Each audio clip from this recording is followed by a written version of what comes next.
નમસ્કાર મિત્રો, વિડીયોમાં તમારું સ્વાગત છે। જી હા મિત્રો, અત્યારે હાલના મોટા અને મહત્વના સમાચાર સામે આવી રહ્યા છે। તો મિત્રો, સમાચારમાં વાત કરીએ તો 21 સૈનિકોના કમકમાટી ભર્યા થયા મોત। પાકિસ્તાન અધિકૃત કાશ્મીરના મુઝફરાબાદમાંથી એક મોટા અને દુઃખદ સમાચાર સામે આવ્યા છે। પાકિસ્તાની સેનાનું એક MI-17 હેલિકોપ્ટર ઉડાન ભર્યાની થોડી જ વારમાં ભયાનક રીતે દુર્ઘટનાગ્રસ્ત થઈ ગયું હતું।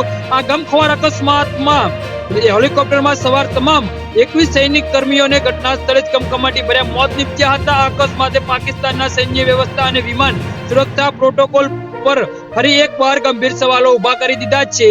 તો પ્રાપ્ત માહિતી વિગતો અનુસાર આર્મી હેલિકોપ્ટર સૈનિકોને લઈ લીલમ વેલી સેક્ટર તરફ જઈ રહ્યું હતું। ઉડાન ભર્યાની ગણતરીના મિનિટોમાં જ વિમાનમાં કોઈ મોટી ટેકનિકલ સર્જાઈ હતી અને પાયલોટે પરિસ્થિતિ પર કાબુ મેળવવા અને હેલિકોપ્ટરને સુરક્ષિત ઇમરજન્સી લેન્ડિંગ કરવા માટે આખરી સમય સુધી ભારે પ્રયાસ કર્યો હતો, પરંતુ તે સફળ થયો શક્યો ન હતો અને હેલિકોપ્ટર જોતજોતામાં જમીન દોસ્ત થઈ ગયું હતું। જી હા મિત્રો, તો આના વિશે તમારું શું કહેવું છે તો નીચે અમારી કમેન્ટ બોક્સમાં જરૂરથી જણાવજો અને અમારી YouTube ચેનલને સબસ્ક્રાઇબ કરવાની ભૂલતા નહીં। ધન્યવાદ।